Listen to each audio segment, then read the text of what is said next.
Welcome back, one and all. We are the Brothers Mahoney. I'm Michael. And I'm James. And today we are discussing Winter for the Adept, which is the 10th Big Finish release in the main range, which has the 5th Doctor and Nyssa. It was written by Andrew Cartmel, released July 2000, and it's a shorter one, running for about just an hour and 34 minutes or so. Yeah, and the plot is pretty fun as well, from Big Finish directly. When the teleportation accident goes badly wrong, Nyssa finds herself stranded on the freezing slopes of the Swiss Alps in 1963. But is it mere coincidence that she finds Sutton in a snowbound school haunted by a malevolent poltergeist? When the Doctor arrives, Nyssa and the other inhabitants of the school soon discover that the ghost is merely part of a darker, deeper, and more deadly game involving rogue side talents and something else. Something not of this earth. Well, it's Doctor Who, I guess, so it probably was going to be of this earth. Hey, it could have been one of those pure historicals we've heard so much about. Or it could have been countryside. Yes. Spoilers. It's a reference to Torchwood. You guys will see. So as the plot says, this takes place in 1963, specifically December 22nd, so a couple of days before Christmas, in a finishing school, our girl finishing school in the Swiss Alps. And you throw that setting in with a malevolent poltergeist, as the plot says, and well, you theoretically have a pretty fun time. And though I think the story is subdued in many ways, which you might expect from a Peter Davison story, I think the story is decently fun. I think the characters are generally pretty solid, and the atmosphere, I think, works out pretty well for this. Yeah, there's a lot I like about this one. Peter Davison's Doctor has always been a more subdued Doctor, certainly if you compare him to people such as Tom Baker. He's not going to come out looking all that bombastic. But I mean, yeah, just look at the doctors who surround him. Tom Baker on one and Colin Baker on the other. Then in the middle you have Davison, and he just doesn't have the... Yeah, he's like a mild accountant. Yeah, he's just a mild-mannered individual. Which works out well for him, but sometimes it does make him a bit boring. But it works out really well in this story. And not only does that work out well for him, the music of this is beautiful, which we'll get into a bit later. I think the music helps the atmosphere a lot. As it's Big Finish, there's 5 characters? 6-ish? I mean, yeah, if you don't count the Doctor and Nyssa, this one has, at least in my opinion, at least insofar as important characters, probably 5-6 characters. It's not really a murder mystery, but it's just a small amount of people in a very empty school during a quiet snowstorm-ish, and it's just a really fun location for a story. Yeah, it has a type of setting that you might expect from, like a haunted house horror movie. Isolated, finishing school with a handful of people dealing with what seems to be some poltergeist activity going on. And really, who can complain about that? Indeed, who could complain about that? In fact, before we started listening to this one thing we do before we actually start listening to a Big Finish release is we read the plot, because we read them once we pick them up, but in this specific case, this was like, 4 or 5 months ago, maybe? Around there, yeah. Yeah, this is either in the first or second batch of things we picked up. So we read it back then, but we haven't read it since. So we sort of just reintroduce ourselves to the ideas and the plot of this one, then we jump in. So when we were reading the plot for this one before listening to it, I got quite excited because, hey, the whole plot sounds really fun. Again, isolated school in the Swiss Alps with malevolent poltergeists. That just sounds like a hashtag go time. And I would say it's turned out pretty well for that. Yeah, one thing I really liked about this one is it opens with a woman reminiscing about an event in her past. It's a sort of a diary POV. She's writing like, oh, there's this one winter night many years ago when I met the Doctor and we were trapped in the Ghost Academy. Which is a hell of an opening. Yeah, and it's dramatic, but keep in mind it's like a diary entry, so it's supposed to be dramatic. And it was just a really fun, and it's book-ended. There's also an entry at the end, too, sort of once the events conclude. And I think it's a really fun way to sort of frame this story. And it reminds me of what they were originally intending to do with the Unicorn and the Wasp, actually. Oh, yeah, I've heard about that. So, yeah, I think it's a really fun framing technique. And it doesn't really play a big part into it. It's not like throughout the story, little diary things pop up, because they don't. But the way it's framed, I think, just adds to it. And when you throw in the music, like James said, it works out even better. The music was done by Russell Stone, And if that name sounds familiar, he also did the music for Ra Down, which was another Fifth Doctor Big Finish story. That one was with Perry, though, as opposed to Nyssa. Now, I didn't like Ra Down as much as James did, but one thing I can say about Ra Down is I thought out of other Big Finish releases we've listened to so far, I thought Ra Down had some of the best music, and this one too had some fantastic music, and I think it makes me excited for any future story that Russell Stone might be involved in. Yeah, the music is really good. And you go back for a second to the journal diary entries. The thing I liked about it was the first 4 or 5 minutes of the first episode was our journal entry. Like, yes, we were getting some clips of what her life was like now, but it's still being told as through the journal point of view until it finally caught up, as it were, and just started being the story proper, which I just thought was really fun. And it works too because it's not like there's nothing that happens in the story, but it's sort of it's sort of paced in a slower fashion. Yeah, it's low key. Yeah, low key, subdued. They have the time to respond with that type of technique, and I like I said, I think it works out well. Then when you throw in the music, that really helps too, and the setting. I mean, the atmosphere really works for this one, and I really appreciate that. Yeah, everything blended together quite well. It'll be a perfect thing to listen to actually on like a cold wintry night. Well, after you watch some of the Sunstream, but then you can listen to this. Yeah, and actually, on that note, I think it's sort of funny. So far, the only other Fifth Doctor story with Nyssa we've had with Big Finish has been another wintry story, being The Land of the Dead, which we discussed some time ago. Yeah, which took place in Alaska. I remember Nyssa loved it too there. Nyssa's not had very good luck with snowy places. No, it's not. It's partially because in this one, the way as the Plaza, she gets introduced to the Swiss Alps was still a random teleportation mishap. So she wasn't even intending to be in a snowy area, and she's all of the sudden there. She was not happy about it. Yeah. She actually, well, complaints might be a bit strong. She has every right to complain. But she sort of complains about it to the Doctor multiple times throughout the story. Because she's just trying to help the Doctor with an experiment. And boom, she's in the Swiss Alps. She almost freezes to death because, hey, why not? I do think it's sort of funny. Nyssa happens to be saved by a Lieutenant Peter Sandoz. Oh, you're not saying it correctly. Yeah, so one thing I didn't necessarily realize until today, because I'm what they call an unabsorbent boy, is that in the UK, Lieutenant is pronounced slightly differently. Yeah, it's pronounced kind of with an F. I might not get it correct, but I think it's Lieutenant. Something akin to that.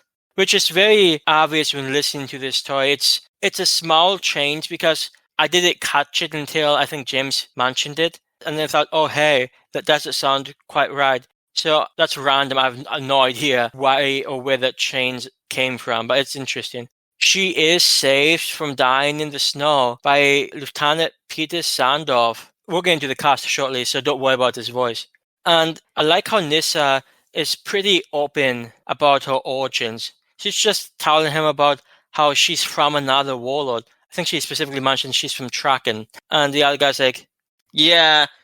At one point, the guy says, I think we need to get you inside to make sure you're feeling better. Because, of course, she just sounds like a mad woman. Yeah, so I think we've both only seen the Keeper of Traken once. So I don't remember a whole lot about Nyssa's backstory, her origins. But I would have thought she would have been, I don't know, careful enough to not tell people that she's from another planet. But to be fair, did you know where she was at this point? She didn't know it's the 1960s on Earth.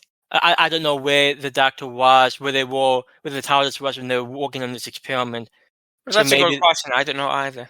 So maybe they were like completely in space or something. I really don't know. And actually, it's on that note we should mention that the Doctor was looking for traces of sort of an alien species, so they're technically from a different dimension? Yeah, a different dimension. So, I mean, I'm not sure if that counts necessarily as alien, but I guess they're alien in the sense that they are not off Earth. But the Doctor was looking for an alien species called the Spillages. Which I believe is a combination of the words spill and pillager, because, to be fair, it took the Doctor a long time to get around to explaining it, because he's very tight-lipped about it. But as he eventually explains, there are species that slips through dimensions, they kind of spill into the dimension, and then pillage it, and then move to another dimension. So, it's not what they call themselves for the record, but we never get that name. But it's what the Doctor, it's what the universe comes to know them as. Although it makes me wonder, if they come in through the Mansons, how does the universe know about them? Because the Manson heartbeat is, I would think, kind of rare. So you'd think if they came to the Manson, they would have taken it over.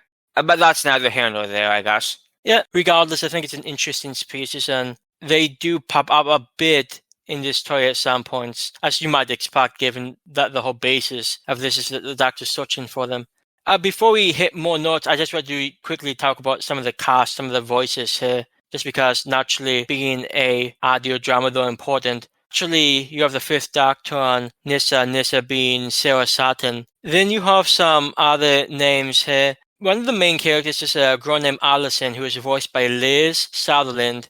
She does a pretty good job, I think. I often confuse her character's voice with another character, which I think we talked about this long ago when we first discussed Big Finish with the Sounds of Time. But I don't have that much experience in listening to like pure audio entertainment, so I still sometimes get voices mixed up and such. So it's just one of the things I'm learning to deal with. But next up, there's another young woman named Paul. And what's interesting about this character is she is voiced by India Fisher. And if you do not know that name, she goes on to become quite a well-known name in Doctor Who. She voices a companion of the Eighth Doctor named Charlie. I don't know anything about Charlie or the character. We've not listened to anything with Charlie in it. But even I recognize the name India Fisher, and she pops up here, and that's sort of fun. And her character was playful, so... Or to be fair, I found both of the women in this in play. Well, besides one of the women. But the two students I found playful enough. Well, one certainly more than the other. But they were both voice acted really well. Yeah, and I imagine the one James is speaking about, there's a character, Miss Tremaine, who was voiced by Sally Faulkner. Now, the interesting thing about Sally Faulkner is that she played a somewhat important character in classic Doctor Who way back in the day. The second Doctor had this toy, The Invasion, which was an 8-part Cyberman's toy. And Sally Faulkner played the character Isabel Watkins. Now, I've only seen The Invasion once, so I can't remember the exact details of what her character gets up to. But I do know that she was one of the more important characters in this toy. So I think that's a nice random piece of trivia. And in I wonder if they even knew that when they hired her for this one. That's an interesting question. I mean, probably, but who knows? And Miss Tremaine is a woman of a religious background, and we will talk about her at some length in a bit. And there's also a character, Mademoiselle Maupassant, and that might be an indication of my French abilities. She is a French woman, teaches French to the students of this school, and she is voiced by Hannah Dickinson, which is such an English name for such a French voice. My encounters with the French is quite limited. So I can't tell if it's actually like a realistic French accent, but to me it sounds like the quintessential French I would expect from a French character. Well, to be fair, to me it sounds like it's stereotypically French, but I suppose that's just saying the same thing. Yeah, I mean, is it stereotypical? Is it actually how French women speak? I have no idea, given that I don't know any French people. But she does a good job anyway. A bit of a thick accent, but you can catch most of what she says. Not as bad as that one woman in The Sands of Time. That was awful. Was it not Maggie's Taylors? It might have been, but I prefer the voice he uses as Eveline. She should have kept that voice. Oh, no, she should have. I was rejected listening to those stories. There's a Lieutenant Peter Sanders, voiced by Peter Jurasik. And then there was another character, a Wildman, who was voiced by Christopher Waber. He had a sort of a easygoing voice to him. I sort of like that character. I liked him a lot as well. I thought he was pretty charming. But you might be wondering why there would be a finishing school in the Swiss Alps. Swiss Alps do not seem like a great place for educational instructional upbringing for the young ladies. However, Miss Tremaine has a different view on things. She's a Scottish woman and a very religious individual. I'm not sure what denomination, but very Christian beliefs. And she has some interesting religious beliefs that sort of tie into the location of the school. She's of the opinion, and this is an exact quote, that warmth breeds corrupting ideas and disobedience. The cold brings sort of a purity to the soul.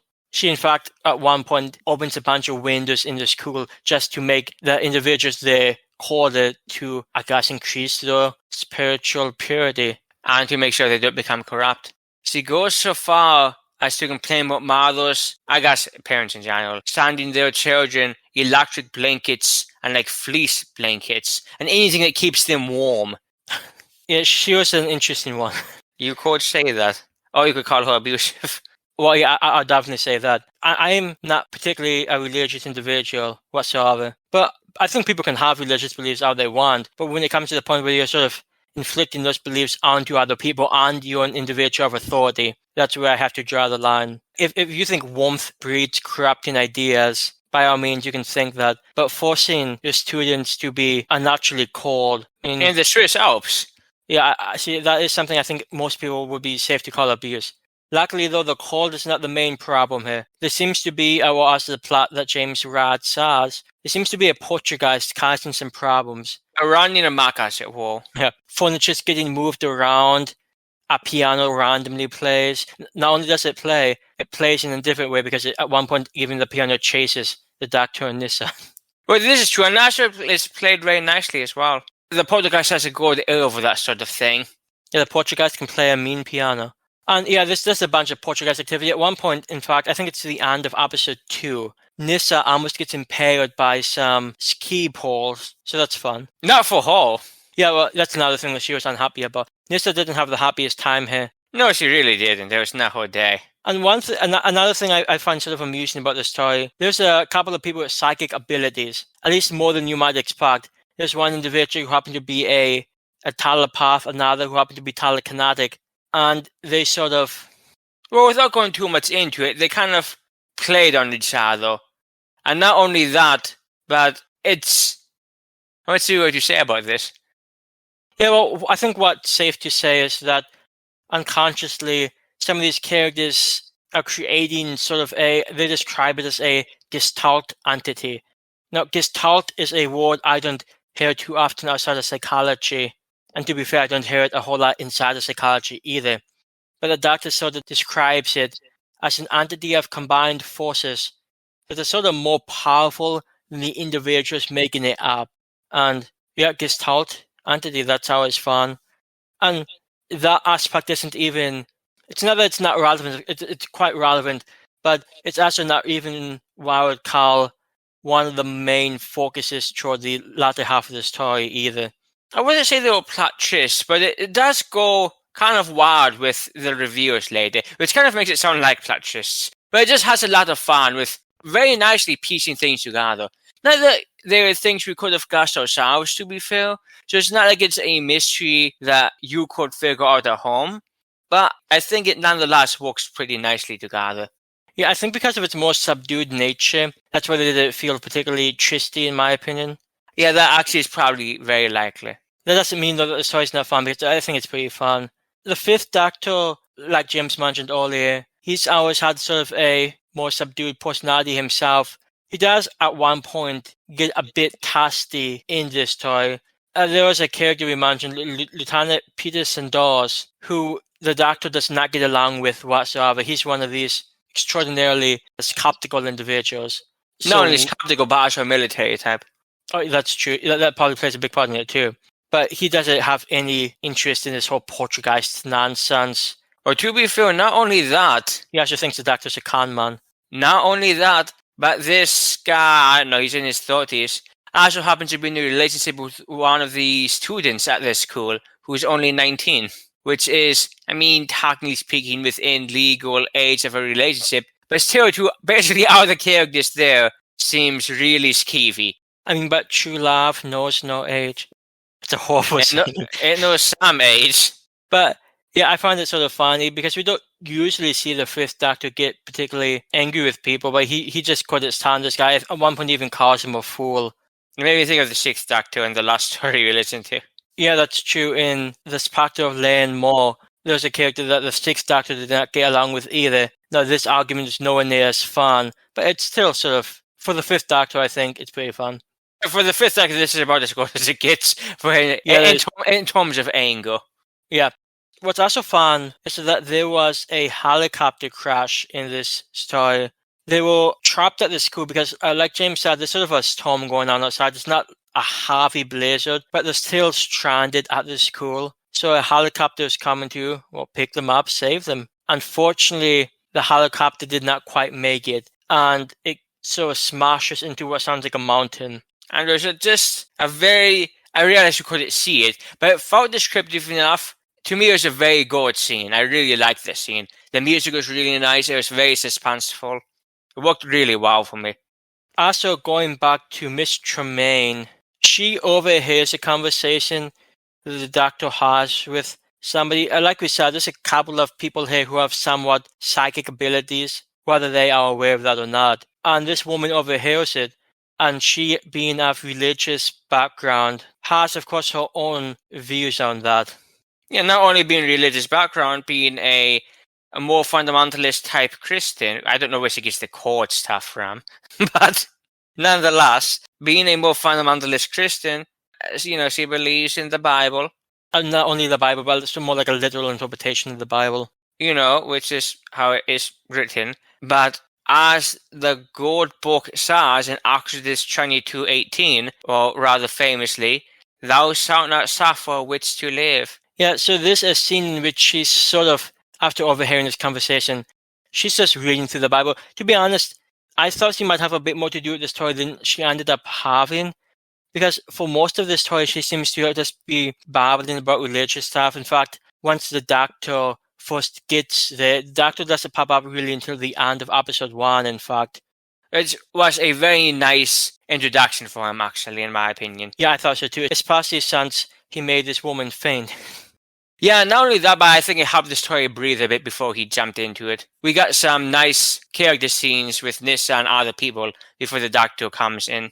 Yeah, and Miss Tremaine, honestly, past the point where she faints and wakes up, she's not exactly, even before then, I would exactly call her mentally stable. She's not the best head mistress I could imagine. No, not in the slightest. Because after she overhears this conversation and she's reading the Bible, and as James said, thou shalt not suffer a witch to live, she starts acting pretty much like Carrie's mother, wants to kill the demon's pawn. She walks into, I think it was the kitchen, but she walks into a kitchen with the students there with a knife in her hands, and we imagine that she wants to. I mean, at this point, she's just ranting. She calls this one student a Jezebel and the whore of Babylon. I don't think Nyssa understood either of these references. No, but the doctor understood enough, but he was basically trying to just placate her, because at that point he considered her way far gone. And I don't think he was wrong there. Yeah, it's really hard to placate someone with fundamentalist religion on their side. Like, if they're that full-blown in their beliefs, it's not like you can have a nice cup of tea. He should have given her some of his tea. But at that point, she would have drank it. She even thought the doctor was. What word did she use? Just like a doctor was sort of controlled by Satan, and she wanted to cut the cord between him and Satan. Well, to be fair, he did appear to her teleporting his magic box in the middle of her attic. So, maybe not the best way to appear to a religious person. He could have claimed to be Jesus, actually. That would have worked out well for him. What's interesting, though, is that I don't think the doctor and this woman ever really have an actual conversation until this scene. The doctor's mostly talking with the students and the lieutenant and the French woman, but I don't think he ever actually really speaks to this woman until, she's sort of losing it. Maybe if he did, they could have smoothed some things over sooner. I have a feeling she was beyond help anyway, even if they had talked. I imagine she probably was, but the Fifth Doctor does give a pretty good line, though, indicating sort of his philosophical view. Because some violence goes down, as violence sometimes does in Doctor Who. And the Doctor says that he can see many things, but never the need for bloodshed, which is pretty much the exact type of quote I would expect from the Fifth Doctor. Yeah, it really is. It sums his Doctor up in a nutshell. Because he was always he tended to be the one who didn't want to go to violence the most, even if the stories around him were very violent. I mean, look at the very first big finished Fifth Doctor story we got from Phantasmagoria, where literally there was a scene in which, the walls of this place they were in was covered in blood or something like that. There's something that they would have been able to show on TV. It was nightmarish, basically. And there's Resurrection of the Daleks, where basically everybody dies. And I think Warriors of the Deep also had that. So his time as the Doctor, for the type of Doctor he was not a very happy time with the stories he had to deal with. Yeah, for a Doctor who doesn't care much for violence, his toys were often violent, and you sort of feel bad for the guy. Especially this one, because he doesn't have his command in the presence, so you actually can feel bad for him. You don't usually feel bad when Tom Baker's having a bad day, because you know no matter what, he's going to pop right back up. But with this guy, it looks like he might just go take a nap after some of his adventures. And this one other thing I wanted to mention, it has to do with the Portugeist, and not exactly the Portugeist himself, but sort of the character of Mademoiselle Maupassant. Again, my French betrays me. Well, Yeah, it betrays a lot of people. yeah, my French is atrocious. No, I'd say non-existent. But... Yeah, I go with that too. But the funny thing about this character, though, and this is both true of James and I, we grew up watching a lot of things. But one thing that we grew up watching was Scooby-Doo. Naturally, Scooby-Doo had a bunch of different series.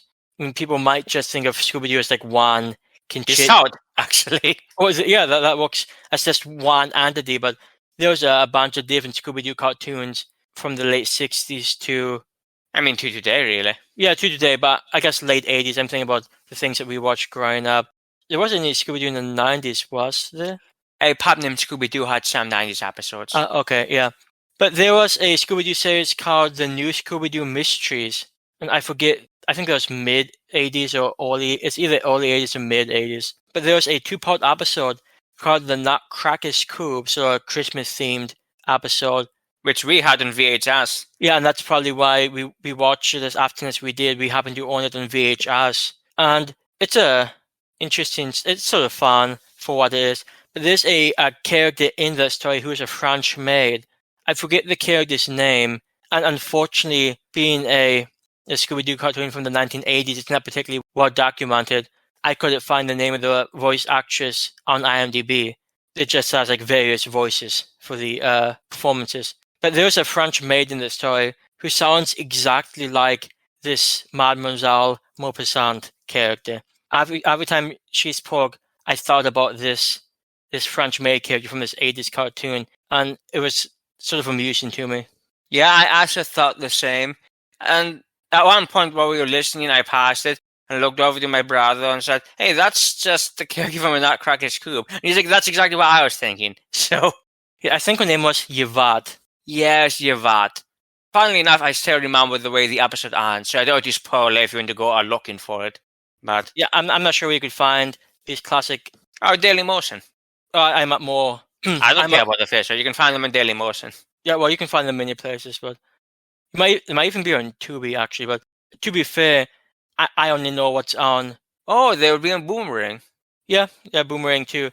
Of course, the choices might be different in the UK than they are here, but she was a fun character. I mean, she didn't really do that much, but I like the way she spoke, and the Portugeist just does something to me.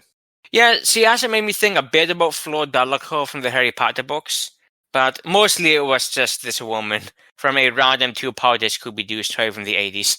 And yeah, before we, I guess, hit our final thoughts on this one, James, do you want to sort of jump into the timeline thing? Well, as listeners to our podcast know, we here on the Brothers Mahoney like diving into the timeline of Doctor Who using the TARDIS Wiki, which is an amazing source for all things Doctor Who. The TARDIS Wiki has a personal timeline for each Doctor, including the extensive extended media, ranging from the comic books, the comic strips, Big Finish, and BBC audios, the multiple book ranges, and everything in between. And there's a lot in between. There's like some Dalek things printed on cigarette cartons in the 60s, which we actually have collected on DVD. I don't remember which DVD it is, but we have them. Doctor Who canon is a complete mess, and it has been for a long time. But we just have fun seeing where the stories we're discussing fit into the universe as a whole, as continuity and the narrative timeline has always been of interest to me personally, and my brother finds it a little interesting as well. So this story, Winter for the Adept, takes place where you would expect it to in terms of the series, between Time Flight and Arc of Infinity of the classic series, since at the end of Time Flight, of course, they drop Tegan off. even though they pick up again, kind of, in Arc of Infinity. So all of these Doctor and Nyssa stories are taking place between that chunk for the most part. And more specifically, this is taking place between two Big Finish audios. I wonder if I'm sure there were just Doctor and Nyssa books, but I don't know any off the top of my head. But this takes place between the stories, The Land of the Dead, which we have previously discussed, and an upcoming one, which we'll get to in a bit, The Mutant Phase, which looks fun and has Daleks. So I guess you can't go wrong there. Yeah, it's a pretty simple placing, but also I guess helps with the consistency. So nothing wrong there. I think overall, Winter for the Adept is a pretty solid story.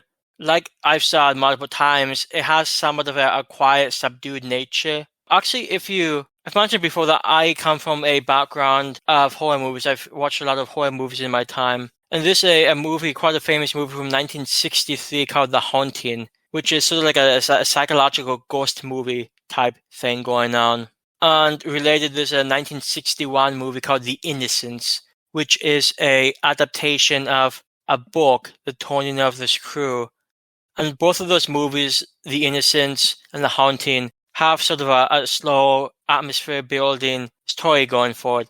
And while I don't think Winter for the Adept is anywhere near obviously nowhere near as classic as those two, I do think it's a pretty solid story and it has a lot going for it. Some good characters, a fun plot, and just the quiet nature of the story, I think, works one with the Fifth Doctor. And two, it just sort of adds to the atmosphere, especially when you throw the music by Russell Stone in. Yeah, I like it a lot as well. I think the ending is as good as the beginning, but it still stands out very well with the ones we've listened to.